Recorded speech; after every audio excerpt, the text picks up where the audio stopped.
En conclusion, la période de sinus.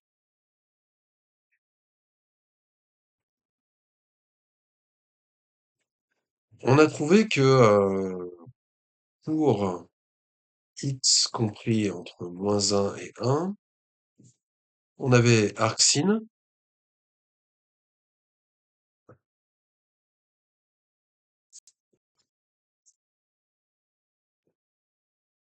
qui crée deux jeux de solutions.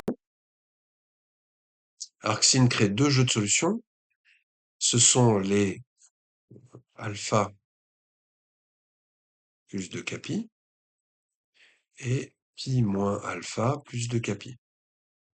On avait vu que alpha, en fait, il est compris entre moins pi sur 2 et pi sur 2, et donc pi moins alpha est compris entre pi sur 2 et 3 pi sur 2, ce qui veut dire que le, on va de moins pi sur 2 à 3 pi sur 2 avec ces deux trucs. Solution principale, on va dire, entre moins pi sur 2 et 3 pi sur 2. Et comme c'est plus de capi, ça permet d'être surjectif sur R.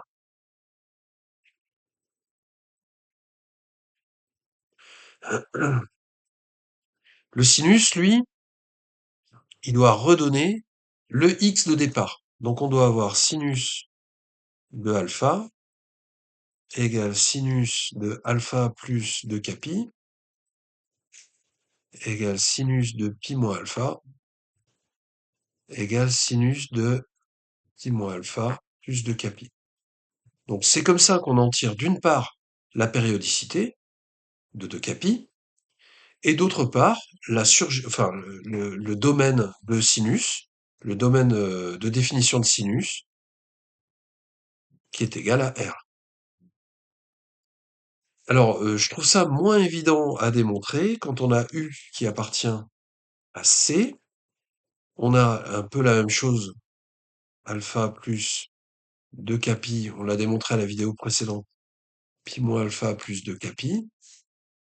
Mais alors alpha, à quoi il appartient?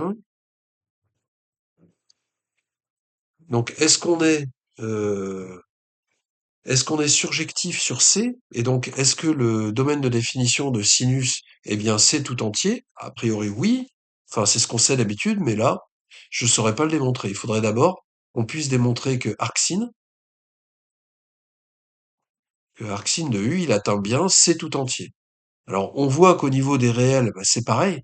Il n'y aura pas de problème à ce niveau-là. Donc, il faudrait qu'on soit dans une bande. On sait que pour la valeur réelle, on sera sans problème entre moins pi sur 2 et pi sur 2, 3 pi sur 2. Ça, c'est même l'extension de ce qu'on a trouvé sur R. Par contre, ben, il nous faudrait des imaginaires qui vont de moins l'infini à plus l'infini, là. Si on a cette bande, grâce à 2 capi, on a tout le reste. Mais encore faut-il l'avoir. Ça, je ne sais pas. Donc, c'est la question ouverte finale de l'explication.